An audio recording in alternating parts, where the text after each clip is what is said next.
Okay, we're gonna put 30 seconds for an. Good morning, everyone. Today we're talking about the 30-second rule and how it will change your photography. Let's go.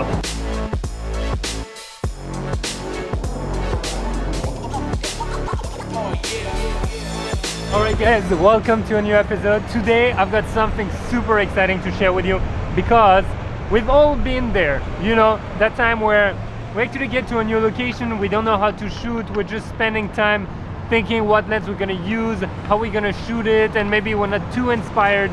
I'm sure that has happened to you. Don't lie to me because that happens to me all the time. You know, I get to a new location and I'm like, oh, that looks great, but I don't know, maybe I'll try later, maybe I'm not gonna get the shot I want, etc. I'm overthinking, and that analysis paralysis actually prevents me from getting the shots that I want or that I think I could get, but that I don't get. So I developed a simple 30-second rule that I want to share with you that really transforms your mindset whenever you're shooting. Let's be honest, guys. There is only one thing about photography that is important, is your mindset when you're going to shoot. That is the only difference you will have between you and someone else, and that's how you will get those creative shots. That's how you will be able to see all those shots, and that is the most important thing you can do, is get in the right mindset as soon as possible. A lot of people talk about something called flow.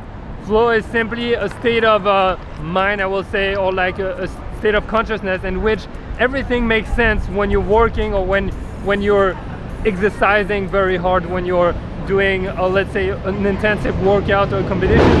Everything makes sense. Well, here's the beauty, is that the same thing applies to photography. There is a state of flow where you're just super creative and you're doing a bunch of awesome stuff and you're not even realizing it. Everything makes sense, you just keep getting good shots and you're super happy. Now, to get to that state, usually it takes a lot of time, but what I've realized is that you can kick yourself into it way faster than you think. And that's one of the reasons why I keep doing those 2 minutes and 10 minutes challenges. It is simply because that gets me in that flow very quickly. So I want to share with you 30-second rule. How does it work? The 30-second rule is simply, you're going to take a timer, for example your phone, and you're going to time yourself for 30 seconds and you're going to try to shoot as many good shots as possible.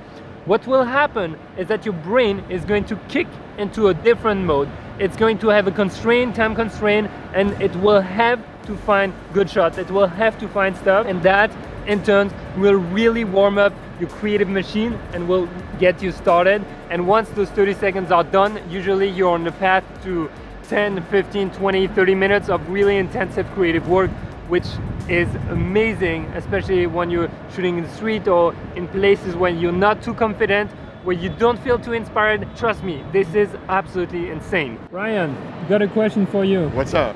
Do you know the 30-second rule?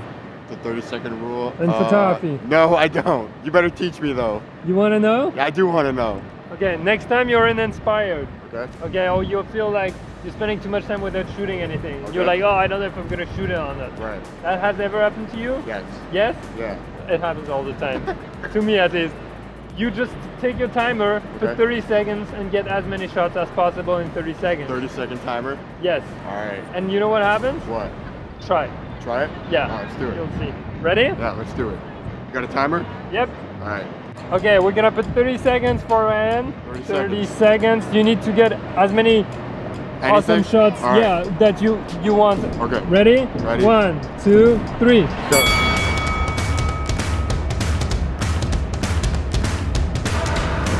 Good. One shot.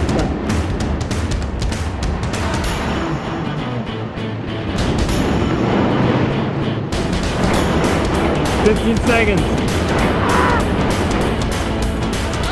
10 seconds. 6, 5, I don't know what else. 4, 3, 2, 1. Alright. That's so tough. Done. But it just forced me to like just shoot. Yeah, it forced you. Now tell me, how do you feel mentally right now? Like now I feel like I want to like go out and like try to get something, because like I'm motivated to like use that time, and I guess, I don't know, I guess kind of just push myself to get past like that writer's block or whatever. And yeah, that's it, I guess. And that's something I do all the time, and that's why I do 2 minutes or 10-minute challenges. Yeah.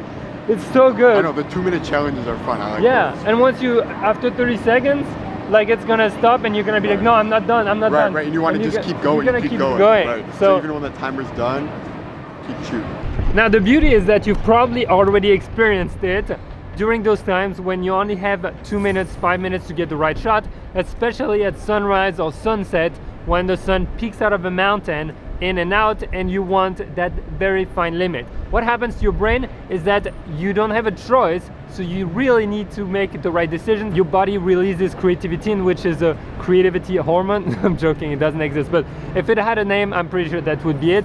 Basically, your brain gets into that full creativity mode, and how can I get the shot to be as efficient as possible during that time?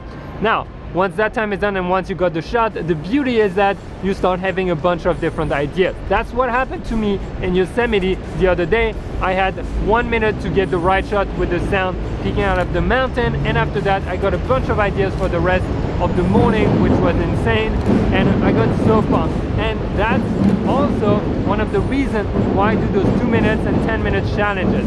2-minute challenge I did back in Oregon. I didn't have really any idea of what I wanted to shoot. Once the clock went in, I had no choice. And some of my friends over there didn't want to do that challenge at all. They're like, no, I can't do anything in 2 minutes. But you know what?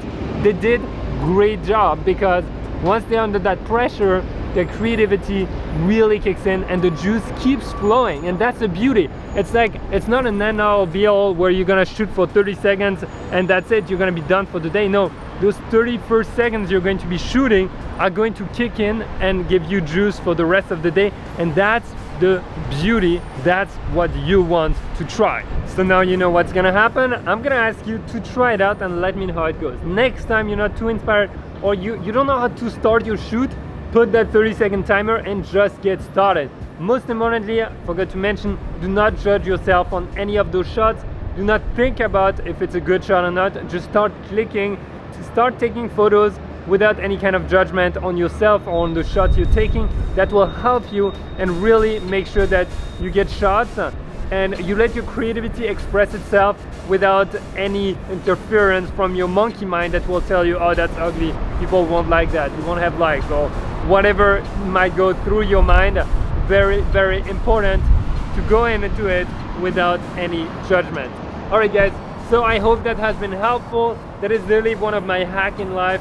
It's something that I use all the time, and that's why I love those 10-minute challenges I do and the 2-minute challenges. It's the same that happened also with the Tesla in the morning. So please make sure you try it out. Let me know in the comments. And also, guys, if you didn't realize, we hit 100,000 subscribers, which is amazing. I will talk about it in another video, but wow, so cool. Our little community of photographers that love adventure grew massively, and wow, that is so cool. Now we're gonna need the stadium for the reunion.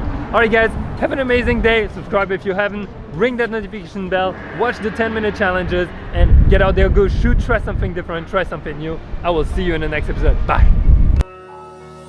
Trying to pretend I'm on it, far from it. Cheek on the toilet seat, knees in a pool of vomit. Supersonic flashback on stage. Did I rock it? Is my brain molded from the same stuff as Wallace and Gromit? Can I write a sonnet lovelier than any summer's day? Or will it always be grey with any pen, any page? Ever been any stage in life lacking mistakes? Or is this just the way I'm arranged and I'll never change? I'm facing a different way, trying hard to be the same as him, her and you who never show any pain. But maybe they're just pushing it down, deep repression. Maybe it's all gonna spill out in deeper sessions. See, aggression is released, and again it's a defeat if I could never seem to control this head of steam. I got demons in my dreams I could always seem to shake. Now it's like they're made flesh and I see them when I wake.